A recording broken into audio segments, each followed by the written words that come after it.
GTD Pro has turned into a heavyweight title fight. It's the best field ever assembled. They're so close. This is going to be a slugfest. Are you ready? This is it.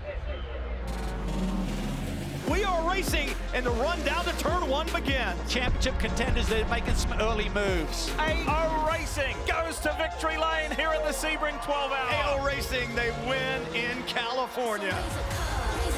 If you reppin' the name, so raise a cup to the legends of the game. The fight between Corvette and BMW just got ugly.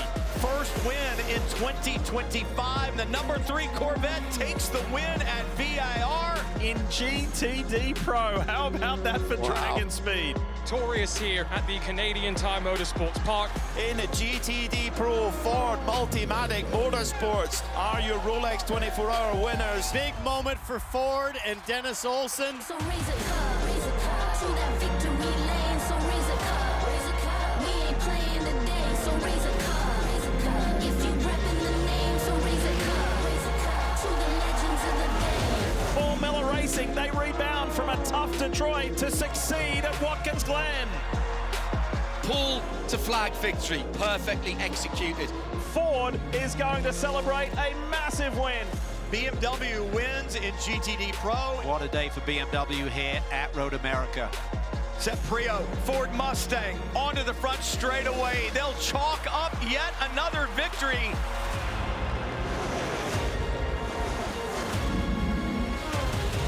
Whoever beats the other one at Petit Le Man can win this championship.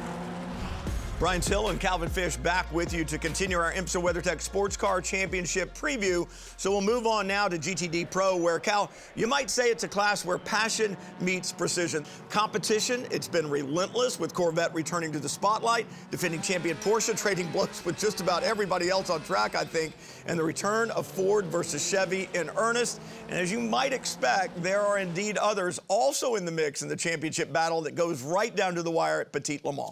Yes, but I think the spotlight has certainly been on that Ford versus Chevy battle this year. Chevy have the championship lead with the 3 squad. So much experience in that car with Antonio Garcia and Alex Sims. They got that breakthrough win at VIR. That increased their points lead, certainly, going into Indianapolis. Solid day there. They have the lead. It is really tight going into Petit Le Mans. But when you look at race victories, Ford have 3. Come out of the box, winning the biggest race at the Rolex. And for the 64 squad of Sebastian Priaulx and also Mike Rockenfeller, so much experience there with Mike and Rocky, and certainly Sebi's a really great young talent in our championship paddock right now. I think they get that big win at Indy coming out of the last round. They go in with a slight chance of the championship. I think their big thing is they're winning races again. They won on the streets of Detroit in front of the Renaissance Center. That was massive for the Ford brand. Well, I like the Ford Chevy thing, but the movie Ford versus Ferrari was a good one too. So where's Ferrari in all of it?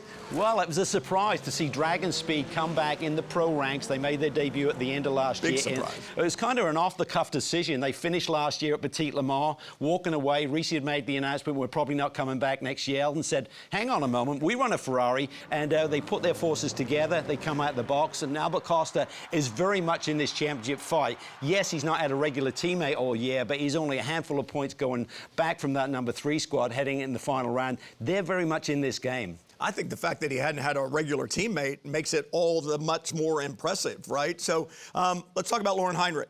Rexy, right? We got the gold tooth in the grill for the wins and all that, but I think they lost some teeth along the way because that car's been hit by everybody this year. Incredible. It's green, it's Rexy, but it's like he's got a red target on his back because he got involved with so many cars throughout the course of the season, but particularly the number 4 Corvette. It seemed like Nicky Katzberg and Lauren Heinrich had to have a fight every single weekend. They look like they're back in it again, but just too many rough weekends.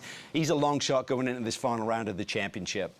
Well, the drivers have lived it firsthand, the passion, the precision, and the pressure that defines GTD Pro, especially in 2025. Let's hear from the ones who've made it happen. How would you describe 2025? Well, I mean, from our side, lots has happened at each of the races, but consistency has been a real strength of ours this year with the results. You know, we've been able to recover situations where at some points during the race, the outlook wasn't particularly great, and we've actually come away with a 3rd or a 4th place and been able to pick up really good points. It's been a good surprise to be here fighting for the championship, and yeah, we are the only Ferrari on the pro class, and so It's been an amazing season, to be honest. And when you look at Petit, do you like the fact that the championship's going to be decided there? It's not only winning the race, there are many times there that you are just there to win the championship. So at times you just forget about the real strategy to win the race, that you are fighting for the big trophies. I always race for win, because if I'm not with this mentality, it's better to stay at home. Petit Le Man is a race that in the first sector you can win a lot on times, but you can lose a lot. Hi folks, Lee Diffie from NBC Sports. If you enjoyed what you just watched, well, it's time to bring the action and subscribe to the Motorsports on NBC YouTube channel. You can have it all: news, highlights, interviews and analysis. So go for it.